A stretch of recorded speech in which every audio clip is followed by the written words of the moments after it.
বুঝলাম না, ক্যারিয়ারের এমন দারুণ সময়ে এসে শাকিব খানের কি রুচির দুর্ভিক্ষ চলছে? তা না হলে সাইফ চন্দনের মতো ডিরেক্টরের সিনেমায় শাকিব খান কিভাবে অভিনয় করার জন্য চুক্তিবদ্ধ হয়? যে সিনেমার কাহিনী লিখেছেন ফেরারি ফরহাদের মতো কাহিনীকার, সেখানে এই সিনেমা কি হতে যাচ্ছে সাকিবিয়ানরা একটু মাথা খাটিয়ে বুঝে নিতে পারেন। মনে আছে ফেরারি ফরহাদের কথা? কিছুদিন আগেই রাজকুমার সিনেমার আমি একাই রাজকুমার গানটি যিনি লিখেছিলেন, ইয়েস, সেই ফেরারি ফরহাদের কথাই বলতেছি। সেই ফেরারি ফরহাদ এবার শাকিব খানের নতুন সিনেমা সাহেবের গল্প লিখেছেন। সিনেমাটি পরিচালনার কথা রয়েছে সাইফ চন্দনের এবং প্রযোজনায় রয়েছেন ভার্সেটাইল মিডিয়া তথা আরশাদ আদনান সাহেব।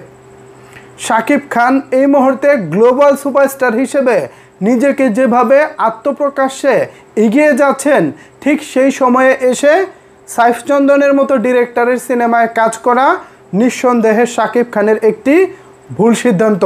আমি সাকিবিয়ানদেরকে বলবো, প্লিজ সাকিবিয়ানরা আপনারা গর্জে উঠুন, যার যার জায়গা থেকে প্রতিবাদ শুরু করুন। একটিবার ভেবে দেখেন তো, শাকিব খানের সামনে কোন দুটি সিনেমা রয়েছে? একটি দরদ, অন্যটি হচ্ছে তুফান। এ দুটি সিনেমা যখন মুক্তি পাবে, শাকিব খানের চাহিদা কোন লেভেলে পৌঁছে যাবে একটিবার ভাবুন তো। কোন উচ্চতায় পৌঁছে যাবে সাকিবিয়ানদের চিন্তাভাবনা। ঠিক সেই জায়গা থেকে হঠাৎ করে যখন সাহেবের মতো বস্তাপচা সিনেমার নাম আসে, সাইফ চন্দনের মতো বস্তাপচা ডিরেক্টরের নাম আসে, ফেরারি ফরহাদের মতো বস্তাপচা রাইটারের নাম আসে, তখন আর বলার মতো কিছুই থাকে না। এর আগে সাইফ চন্দন 3টি সিনেমা মুক্তি দিয়েছেন। একটি হচ্ছে ছেলেটি আবুল তাবল, মেয়েটি পাগল পাগল। এরপর উস্তাদ না আব্বাস, এরপর মুক্তি দিয়েছেন আব্বাস, এবং সর্বশেষ তার মুক্তি পেয়েছে আদর আজাদ এবং বুবলিকে নিয়ে লোকাল। এই 3টি সিনেমাতে এই 3টি সিনেমার কোনো সিনেমাতেই এখনো পর্যন্ত তিনি ভালোভাবে গল্প বলতে পারেননি। প্রত্যেকটি সিনেমা ছিল মানহীন, একেবারে যা ইচ্ছা তা। সর্বশেষ লোকাল সিনেমা দেখলে নিজের মাথায় নিজেই বাড়ি দিতে ইচ্ছে করব, এটা সাইফ চন্দন কী বানিয়েছেন? যার ক্যারিয়ারে এখনো পর্যন্ত উল্লেখযোগ্য ভালো মানের সিনেমা নাই, সেই পরিচালক শাকিব খানের মতো তারকার শিডিউল কিভাবে পায়? তাও আবার এই সিনেমাটা নাকি আগামী রোজার ঈদে মুক্তি পাবে, ঠিক সেই ধরনের প্ল্যানিং চলতেছে। এবার ভাবেন, শাকিব খানের রুচির দুর্ভিক্ষ চলছে, নাকি আমাদের দর্শকদের রুচির দুর্ভিক্ষ চলছে? নাকি শাকিব খান তিনি তার এই যে তুফান দিয়ে যে সুনামটা কামাবেন, দরদ দিয়ে যে সুনামটা কামাবেন, সেই সুনামটাকে তিনি ধূলিসাৎ করতে চাচ্ছে কিনা আমার জানা নাই। সুতরাং সাকিবিয়ানদেরকে বলবো, আপনারা একটু সজাগ হন। আপনারা সজাগ হলেই শাকিব খান সোজা হবে, আপনারা সজাগ হলেই শাকিব খান ভালো ভালো কাজ করবে। দেখেন, ভক্ত হয়েছেন ভালো কথা, তাই বলে শাকিব খানের খারাপ সিদ্ধান্তকে কিন্তু আপনারা সাপোর্ট করতে পারেন না। আপনারা যখন খারাপ কাজগুলোকে পরিহার করবেন, তখনই দেখবেন ভালো ভালো কোয়ালিটিফুল কাজ আসবো। ভালোবাসা তখনই পরিপূর্ণতা পায় যখন তার প্রিয় মানুষটির ভুল এবং সঠিক জিনিসটাকে ধরিয়ে দেওয়া যায়।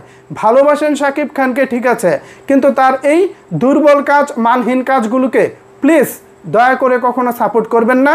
আবার আমরা যখন এই বিষয়ে প্রতিবাদ করব, তখন আমাদেরকে আটকানোর চেষ্টা করবেন না। যদি আমাকে চ্যালেঞ্জ করেন যে সাইফ চন্দন কেমন পরিচালক, তার আগে আমি বলবো, আপনারা তার নির্মিত ছেলেটি আবুল তাবল, মেয়েটি পাগল পাগল, আব্বাস এবং লোকাল এই 3টি সিনেমা দেখে আসুন। তারপর তাকে নিয়ে যদি আপনাদের গর্ব করতে ইচ্ছে করে, আমার ভিডিওর কমেন্ট বক্সে এসে গর্ব করবেন। দেখেন, আমরা শাকিব খানের সিনেমায় কাকে দেখতে চাই? যারা শাকিব খানকে প্রপারভাবে ইউজ করতে পারে, যারা মূলত ভালো একটি গল্প বলতে পারে, যারা ভালোভাবে কমার্শিয়াল সিনেমা বানাতে পারে, সর্বোপরি বিশ্বমানের সিনেমা বানাতে পারে। আমরা কিন্তু শাকিব খানের সিনেমায় তাকেই দেখতে চাই। এই যে এখন রায়হান রাফি কাজ করতেছে, আমরা কিন্তু বলতে পারেন এক প্রকার নাকে তেল দিয়ে ঘুমাচ্ছি। আমরা জানি রায়হান রাফি ডিরেক্টর ভালো, তিনি ভালো সিনেমা বানাবেন। যখন অনন্য মামুন ভাই দরদ বানিয়েছেন, আমরা কিন্তু নাকে তেল দিয়ে ঘুমিয়েছি। আমরা জানি অনন্য মামুন ভাই ভালো ডিরেক্টর, তিনি দারুণ কিছুই বানাবেন। শাকিব ভাই যখন ভারতের কলকাতায় যৌথ প্রযোজনা সিনেমা করে, আমরা কিন্তু তখন নাকে তেল দিয়ে ঘুমাই। আমরা জানি কলকাতার নির্মাতারা দারুণ কাজ করে। কিন্তু এই সাইফ চন্দনের সিনেমার ঘোষণা কিংবা নামটা যখন প্রকাশ্যে এসেছে তখন থেকে সাকিবিয়ানদের মধ্যে এক ধরনের ভিতরে জ্বালা পড়া শুরু হয়েছে। এটা কিন্তু সাইফ চন্দন যে সিনেমা করতেছে তার প্রতি ঈর্ষান্বিত হয় না, তার যে মানহীন কাজ, সে যে ভালো কাজ পারে না, সেই কারণে কিন্তু সাকিবিয়ানদের জ্বালা পড়া শুরু হয়েছে, কষ্ট শুরু হয়েছে।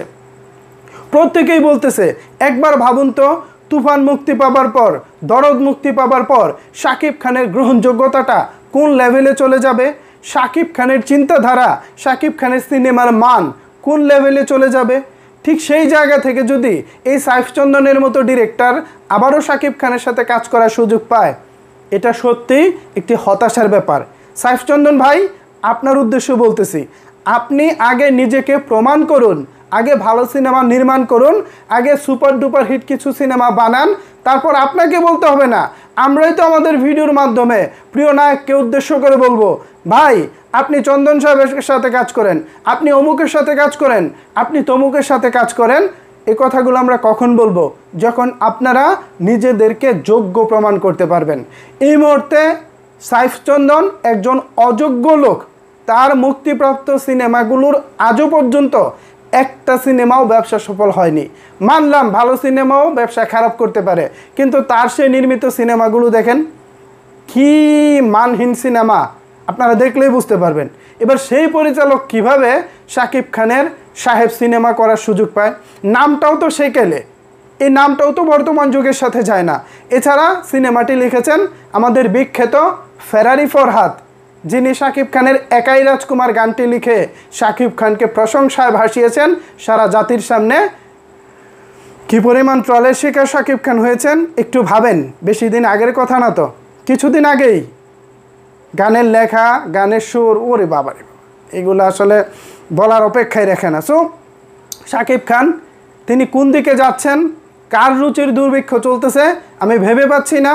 আমার এখানে মনে হচ্ছে শাকিব খান এখানে অনুরোধের ঢেকে গিলতেছেন। প্লিজ শাকিব খান ভাই, দয়া করে কারো অনুরোধের ঢেকে গিলবেন না। অনুরোধের ঢেকে গিলতে গিয়ে আপনাকে করতে হয়েছে চিটাগাঙ্গা পোয়া নোয়াখালী মাইয়া, অনুরোধের ঢেকে গিয়ে আপনাকে করতে হয়েছে আমি নেতা হব, অনুরোধের ঢেকে গিলতে গিয়ে আপনাকে করতে হয়েছে পাঙ্কু জামাই, অনুরোধের ঢেকে গিয়ে করতে হয়েছে শাহেনশাহ গুলুই কিংবা বিদ্রোহীর মতো বস্তা পচা সিনেমা। সুতরাং আমরা যেখানে আপনাকে নিয়ে তুফানের মতো সিনেমা দেখতেছি, আপনাকে যেখানে নিয়ে দরদের মতো সিনেমা দেখতেছি, সেখানে প্লিজ এসব সাহেব টাহেবকে পাত্তা দিবেন না। আশাদান্দান ভাইকে বলবো, আপনার শাকিব খানকে নিয়ে যদি কাজ করার ইচ্ছা থাকে, ভালো মানের ডিরেক্টর নিয়ে কাজ করুন, ভালো মানের টেকনিশিয়ান কাজ করুন। দর্শকের দিক থেকে সাপোর্ট দেওয়ার দায়িত্ব হচ্ছে আমাদের। সিনেমাকে কিভাবে ব্যবসা সফল করতে হয়, সিনেমাকে কিভাবে অন্য উচ্চতায় নিয়ে যেতে হয়, এটা কিন্তু আমরা ভালো করে জানি। সুতরাং আপনাদেরকে আমি বলবো, প্লিজ টাকা খরচ করে সিনেমা বানাবেন, এমন কোনো সিনেমা বানাবেন না যেটা শুরু থেকে দর্শকদের হতাশার সাগরে ডুবিয়ে রাখবে। সো ভিউয়ার্স, সাহেব সিনেমা নিয়ে এই ছিল আমার পর্যালোচনা। এখন এ বিষয়ে যদি আপনাদের কোনো কিছু বলার থাকে তাহলে অবশ্যই সেটি নিচের কমেন্ট বক্সে জানাতে পারেন। ধন্যবাদ সবাইকে সম্পূর্ণ ভিডিওটি দেখার জন্য।